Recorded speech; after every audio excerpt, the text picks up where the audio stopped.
La programmation cachée, comment nous sommes manipulés sans même nous en rendre compte, tout ce à quoi nous nous connectons crée un lien, un contrat subtil avec des forces invisibles. Chaque musique que nous écoutons, chaque marque que nous portons, chaque tendance que nous suivons participe à un système bien plus vaste que ce que nous imaginons. Rien n'est anodin.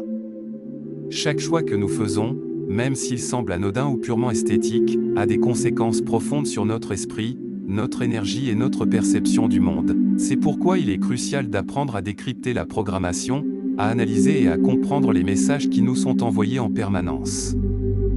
Nous vivons dans un monde où tout est conçu pour conditionner nos pensées, nos émotions et nos comportements, sans que nous en ayons conscience. Quand quelqu'un demande « ça change quoi ?», c'est précisément parce qu'il ne réalise pas que cela change tout. Nous sommes constamment influencés, contrôlés, guidés vers des choix qui ne sont pas réellement les nôtres. Nous signons des contrats énergétiques en permanence, sans même le savoir, simplement en consommant certaines choses qui nous semblent inoffensives. L'industrie musicale, une programmation subtile et puissante, prenons l'exemple de la musique. L'industrie musicale ne fonctionne pas au hasard. Les artistes qui atteignent les sommets de la popularité ne sont pas là par pure chance ou talent exceptionnel. Ils sont choisis, promus, façonnés pour diffuser des messages spécifiques. Leurs clips, leurs paroles, leurs visuels sont saturés de symboles et de messages cachés qui influencent nos pensées et notre énergie. La répétition est l'un des outils les plus puissants de la programmation mentale.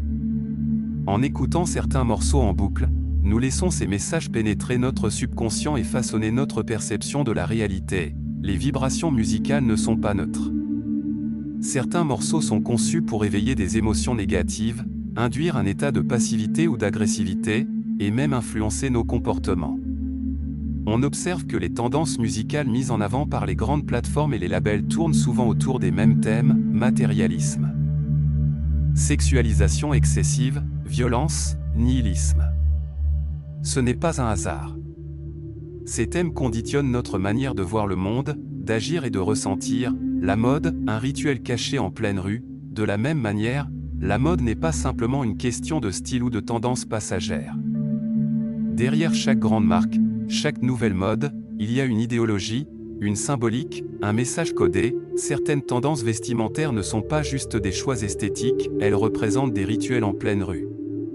En portant certains vêtements, en arborant certains logos ou couleurs, nous adhérons inconsciemment à un système qui nous conditionne. Les marques de luxe, par exemple, ne vendent pas seulement des vêtements, elles vendent un statut, un alignement à une certaine fréquence de pensée. En portant un certain type de vêtements, nous signons un accord tacite avec un système qui nous dicte ce qui est désirable, ce qui est acceptable, ce qui est à la mode au point, mais à quel prix? Qui décide de ces tendances? Pourquoi certaines modes semblent-elles déshumanisées, uniformisées, transformer l'individu en simple consommateur obéissant? Hollywood et les médias, une manipulation de masse. Les films, les séries, la publicité et les réseaux sociaux ne sont pas que des moyens de divertissement. Ce sont des outils de programmation. Chaque image projetée devant nos yeux est pensée pour conditionner notre perception du monde. Hollywood ne crée pas seulement des histoires, il façonne notre vision de la réalité. Les films et séries grand public intègrent subtilement des idées, des croyances, des comportements que nous finissons par intégrer inconsciemment. Nous sommes constamment exposés à des récits qui glorifient certaines valeurs et en dévalorisent d'autres. La violence est normalisée, l'obsession du pouvoir et de la richesse est encouragée, la spiritualité authentique est ridiculisée ou détournée. Les réseaux sociaux jouent également un rôle clé dans cette manipulation de masse. Les algorithmes ne sont pas neutres. Ils favorisent certains contenus et en censurent d'autres, orientant nos pensées et nos croyances sans que nous nous en rendions compte. Qui décide de ce qui est viral? Qui contrôle l'information qui nous est servie quotidiennement? Pourquoi certaines voix sont-elles mises en avant tandis que d'autres sont réduites au silence? Retirer son consentement, la clé de la libération. Nous sommes constamment bombardés de stimuli destinés à nous maintenir sous contrôle. Mais la véritable question est: avons-nous le pouvoir de reprendre le contrôle? La réponse est oui. La première étape est de voir. De prendre conscience de cette programmation, de la décrypter, de comprendre comment elle fonctionne. Une fois que nous voyons les schémas cachés, nous pouvons faire des choix en toute conscience, Nous pouvons refuser d'être influencés passivement.